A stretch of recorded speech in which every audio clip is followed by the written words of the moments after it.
attacks would stop. And sure enough, the beast again. Sorry, you guys, At it least took me 40 forever. people in Limpopo had encountered the beast at some point, either because they were attacked or they helped fend it off, like the neighbors did with Fraser. But because this beast was never caught, and it did stop attacking the village and just kind of disappear, nobody ever actually figured out what it was. To this day, people in Fraser's village maintain that this creature was a demon and that it came down from the burning mountain, because every person, including Fraser, who had encountered this beast, noted its wheezing, heavy breathing, as if its lungs had been damaged by smoke. In all, at least 40 people in Limpopo encountered this beast, either because they were attacked or they helped fend it off. But because it was never caught, there is no definitive proof of what it actually was. As many of you may know, the biggest event to ever come out of Ballin Studios is fast approaching. Starting September 26th to October 20th, I will be on tour. I'll be visiting 15 different cities across the country, delivering the strange, dark, and mysterious to you all, live and in person. We did one sold-out show last year in Austin, Texas at the Paramount Theater. It was sort of like to see if people liked it, and it seemed like people loved it, so we decided to take that format and run with it. On this year's tour, just like in Austin, Texas last year, there will be some OG classic Mr. Ballin stories and some brand new stories that nobody has heard yet. They're going to be really good. Now, tickets for these 15 different stops have been selling really quickly, but there are still tickets available in cities like DC, Chicago, and Houston. So if you have not gotten your tickets yet, go to tour.ballinstudios.com to see if there are tickets available in a city near you. Again, to get your tickets to see me tell stories live and in person, go to tour.ballinstudios.com. Thank you, and I hope to see you all at one of my shows. Wait, don't go anywhere. If you're looking for more strange, dark, and mysterious videos, click here.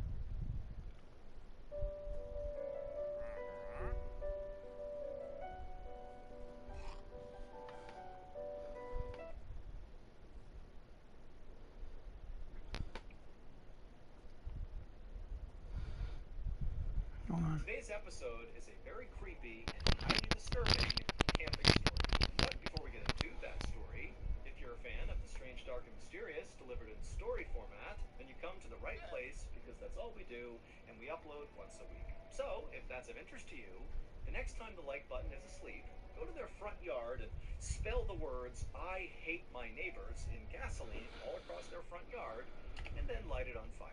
Also, please subscribe to our channel and turn on all notifications so you don't miss any of our weekly uploads.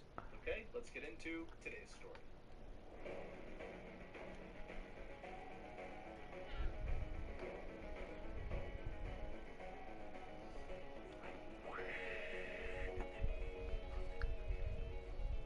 On the afternoon of May 6th, 2008, a 54-year-old man called Ricky Williams stood on the riverbank casting out his line into the waters of Dismal Creek in western Virginia. Ricky was hoping to get lucky and catch some trout, but he'd been out here fishing for 30 minutes so far, and there were no bites.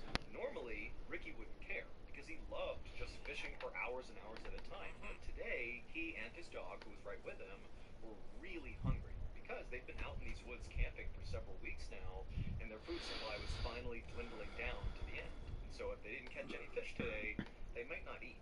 Now, for context, where Ricky was fishing, Dismal Creek, despite its bleak name, it was actually a beautiful, secluded spot on top of a mountain that was on the Appalachian Trail. The Appalachian Trail is a very famous 2,200-mile-long trail that runs up and down the east coast of the United States. And why that is relevant is because there's this special code for people that hike on the Appalachian Trail. And the code, which all hikers know, is basically if you come across another hiker on the Appalachian Trail, it is your responsibility to help them if they need help. And it is their responsibility to help you if you need help. So it's this community of hikers that are always looking to help each other. And so Ricky was very aware of this code on the Appalachian Trail, and he was secretly hoping, as he cast his line over and over again and didn't get any bites, that a hiker or a group of hikers might come by this area, and maybe they would see him and come down and learn that he needed food, and they might just give him some of their food. But another half hour passed, and no hikers came by, and still Ricky could not catch any fish. began shifting around like it was sensing a predator in the area or something. But as Ricky was trying to calm his dog down, he began to hear a voice in the woods right behind him. Somebody was moving towards him. And when Ricky heard this voice, on the one hand, he was pretty excited because maybe this is a hiker who can give him some food. But on the other hand, Ricky couldn't help but feel really uneasy. Now, you need to understand that Ricky was an older guy, he was kind of frail, and over the past few weeks, he'd been camping with his dog. You know, as his food supply had run down, he had become skinnier and skinnier and skinnier, and so he really did not pose any sort of threat to anybody. He's like a complete older man. Now, generally speaking, the Appalachian Trail was a very safe place, but over the last few decades, there had actually been several murders that took place on the Appalachian Trail, and in fact, one of those killings took place less than 2 miles away from where Ricky was fishing with his dog.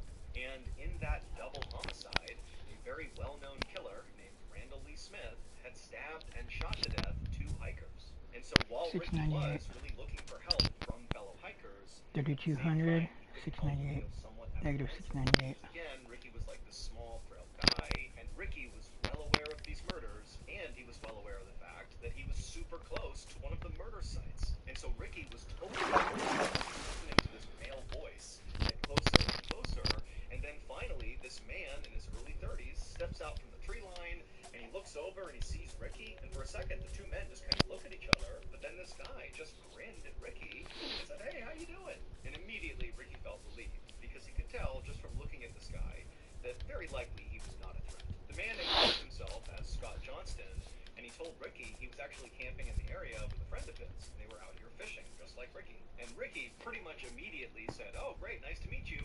Do you have any food for me?"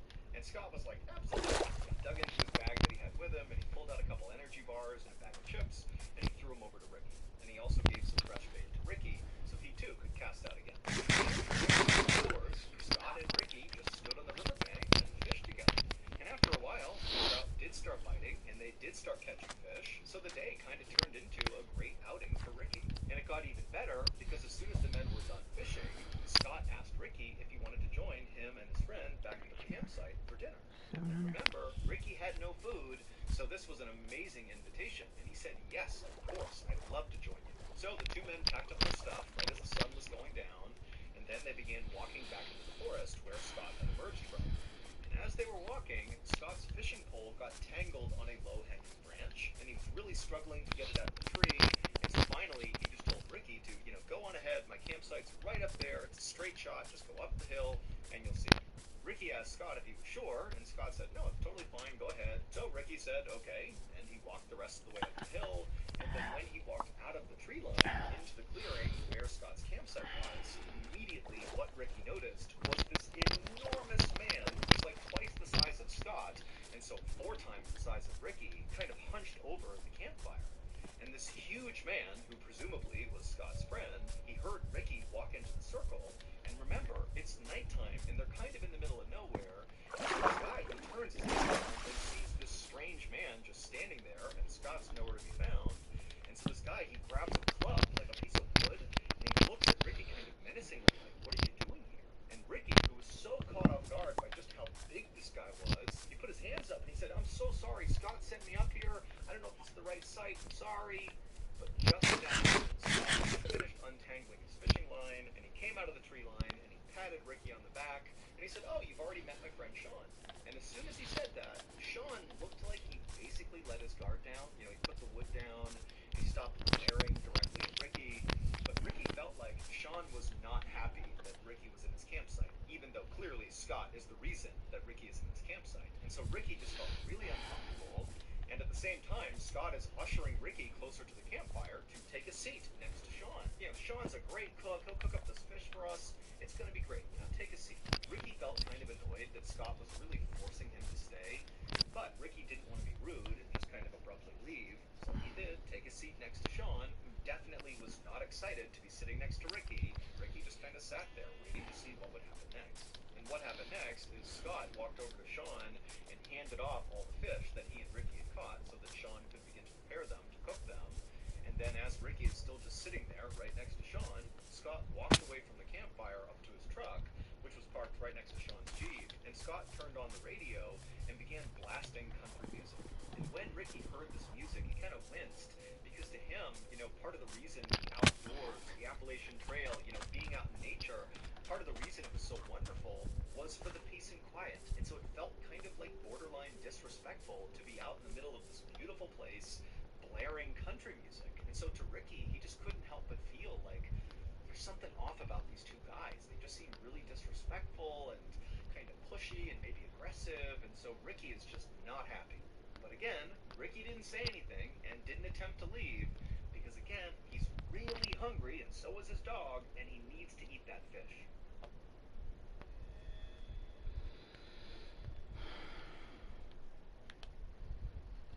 A moment later, Scott walked back to the seat next to Sean, and then he, along with Sean, pulled out their knives and began deboning the fish. And as they were doing this, Ricky, again, is just sort of sitting there doing nothing, and so he kind of eagerly asked, hey, can you give me a knife and I'll clean the fish? But Sean and Scott kind of waved him off and said, don't worry, we got this. And so Ricky just continued to sit there nervously, as all he could watch was the flashing of the light bouncing off their blades. But eventually, Scott and Sean finished deboning all the fish, and they put their knives away, and at that point, they began cooking the fish over the open flame. And suddenly, for Ricky, it felt like, the mood had shifted a little bit. At least now, the two men were not fiddling around with weapons. It felt kind of safe again. And so Ricky began making some small talk negative in hopes that 700. would kind of, settle his nerves. And so Ricky told the two men about how much he loved the Appalachian Trail and how he came out here all the time for weeks at a time with his dog. And Ricky would tell the men that, sometimes he felt more at home out in the wild than he did at home. It was almost like being out in nature was a religious experience for Ricky. And he would even tell Sean and Scott that sometimes when he was out in nature, he would meditate and pray and even do some chanting like part of a ritual. I mean, he was really trying to be in tune with Mother Nature.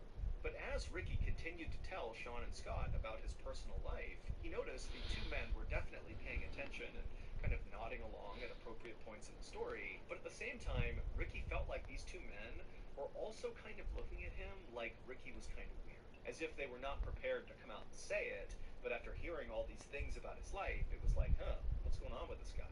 And so Ricky suddenly felt really embarrassed about being so open with these two guys who once again just seemed like they don't quite like him or even really want him here. But luckily, right at that moment, the fish were done, and so the men just sat there in silence. By the time they finished, right about 8 p.m., it was very dark outside, and Ricky at this point was just ready to go. He just felt so uneasy here. And so after putting down his plate and his silverware and saying thank you to Sean and Scott for their hospitality, he quickly got up and grabbed his dog, and he began walking into the woods to his campsite. But after Ricky and his dog had walked maybe 10 or 15 feet away from this campsite, two things happened in rapid succession. Number one, Ricky suddenly stopped and turned around and looked back at the campsite. And number two, right as he did this, there was this enormous bang sound, like a small explosion, that echoed through the forest.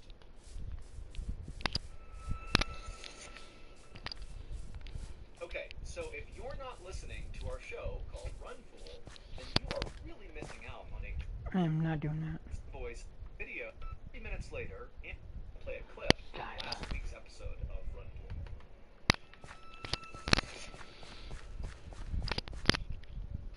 About 30 minutes later, and about 4 miles away from where Ricky and Sean and Scott had been, there were these two women who were in their house eating dinner when they heard this sudden frantic knocking on their front door. Now, these women live in a very isolated part of the country, and so the women were very concerned. One of them rushed over to the phone just to be ready to call the police, while the other very carefully made their way towards the front of the house, and they kind of peered out the window, but they couldn't see anything outside. It was too dark, and so they went to their door, which was still getting pounded on by whoever was out there. And the woman, she unlocked the door, and she opened it just a crack, and what she saw nearly made her faint. There was a man standing on her porch who was absolutely covered in blood, as if he had been fully submerged in a tank of blood. I mean, he is all red. And the man had his hand over his neck. And the woman who opened the door, she looked at him, and she saw that there was this rhythmic pulsing of blood pumping out of his neck that was in time with his heart. This man is clearly bleeding to death. And so the woman, she screamed for the other woman to please call 911. We have someone who's dying here. And so she began calling 911, and then the man on the phone, You fucking idiot. help me. And then he said something about Dismal Creek, and then he collapsed. And this was so shocking shocking for the woman who had opened the door that she just stood there staring, having no idea what to do. But then she happened to look up and she noticed there was a Jeep that was idling out on the road in front of her house that she hadn't even registered until now. And so either this guy got dropped off or he drove that Jeep. But before she could even begin to understand what had just happened, an ambulance and a whole bunch of police cars came screaming up and parked in front of her house. And the medics got out, they rushed up, and they grabbed the bleeding man, and they put him in the ambulance, and they rushed him off. Meanwhile, not far from the house, police officers were speeding towards Dismal Creek, because when the women called 911, they said, this guy who's shown up on the porch bleeding said something about Dismal Creek, but they had no idea what it was about. And so instead of trying to wait to figure out what was even going on, police had basically said, let's just go to Dismal Creek and look around and see if we can figure out, why someone would leave that area and show up at this house covered in blood. But as the police were making their way up this winding mountain road, they saw a truck bombing down the road coming straight at them. And the truck, they initially hit their brakes and did kind of attempt to get out of the way of the police cars, but after this truck had basically come to a stop, the driver of the truck just hit the gas over again, and they veered wildly off the side of the road into an embankment. They crashed and flipped several times, and then came to a stop. And the police officers who had veered to the side of the road to avoid getting hit by this truck, they just watched this happen, and they couldn't understand why the driver had gunned it again after stopping and then seemingly intentionally drove off the road. It almost seemed like the driver was trying to crash. And so the police, they got out of their car and they approached the wrecked truck with their guns drawn, but when they looked into the vehicle, they saw there was a single occupant, the driver, and he was still somehow alive. So the police got him out of the vehicle and they called an ambulance, but they actually sent an officer with the ambulance to escort them, because the police were actually pretty suspicious of this truck driver. Because remember, they were going up that road to get to Dismal Creek to see what had happened there that would lead to another man showing up on somebody's doorstep in the middle of the night covered in blood. And now they have this truck driver who looks like he's speeding away from Dismal Creek, who crashes his truck. I mean, there was no clear connection between the truck crash and the bloody guy, but the police were suspicious that they had to be connected. So they sent the officer to the hospital as well. Online, on back, immerses you in a universe with thousands of... About 30 minutes after the truck crash, the police left the scene and continued the rest of the way up the road to Dismal Creek, and once they got up there, the police fanned out all across the area and just began looking for anything. Just any clue that might explain what the heck happened here, if anything happened at Dismal Creek at all. And pretty quickly, the police actually did find something unique. In the middle of the Dismal Creek area, they found a campsite, but it was not the campsite where Sean and Scott were staying, where Ricky had gone and shared dinner with them. This was a different campsite. Not long after searching this other campsite, police concluded that whoever was staying here did not seem like they were mentally well. This seems like a mentally unstable and potentially dangerous person lives here. So the campsite was really simple. It was just a tent and a campfire. But when the police lifted up the flap and looked inside the tent, they found a collection of 30 knives along with a police scanner that basically picked up police radio chatter in the area, so you could listen to a scanner and basically know what the police were doing in their area. There were also all these weird piles of clothing. Some were for kids, some were for adults, some were for men, some were for women. There were piles of eyeglasses, and there were pairs of women's underwear. And then also a map of the Appalachian Trail inside this tent, and all over this tent along the trail were all these spots that were circled, but there was no information about what these circles meant.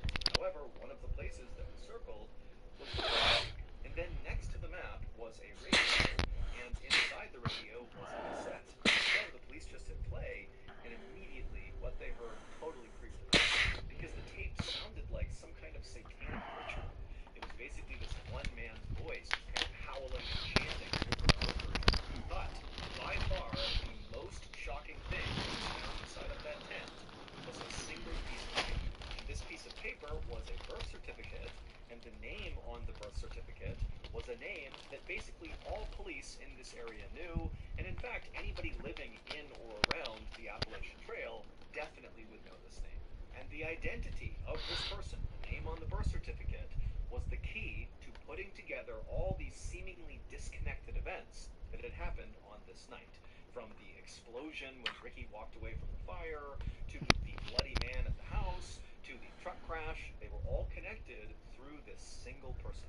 A few hours earlier, after Ricky had gotten up and walked away from Sean and Scott's campsite, and then after barely making it onto the trail, he had turned around and there was that loud explosion. Well, at that point in the story, Ricky, who's now looking back at the campsite and looking at Sean and Scott, he can see that the two of them, they've heard the sound too, and they were now staring at each other with looks of absolute shock and terror on their faces. But then Ricky watched as Sean reached up and touched his face, and he put his hand out in front of his face, and it was covered in red. And the reason for that was because Sean had just been shot in the face, because that loud explosion was the sound of Ricky shooting his gun at Sean. And as Sean and Scott stood there staring at each other in absolute disbelief, Ricky, who's still in the tree line, ran towards the fire and just kept on shooting. And so Sean, at this point, as he sees Ricky coming into the campsite, he stands up and kind of staggers back and falls on the ground. But Scott, who's not hurt at this point, he just gets up and starts running away from the campsite. And Ricky turns his attention towards Scott, and he shoots at him, and he hits him straight in the neck and also in the back. But somehow Scott just kept on running despite these horrible wounds. And so Ricky watched as Scott disappeared into the woods, and then Ricky turned back to Sean, who's laying on the ground and can't go anywhere. He's been shot in the face, and Ricky just casually raised his gun and shot Sean right in the chest. But amazingly, Sean, after getting shot this second time, it created what must have been the most extreme adrenaline rush ever, because he jumped up to his feet, and right in front of his attacker, he just turned and sprinted to his Jeep. He hopped inside, fired it up, and just sped away as fast as he could. And when Sean flipped on his headlights and turned a corner after getting away from the campsite, he looked down the road and he actually saw his buddy, Scott, who had run away first, come tumbling out of the woods on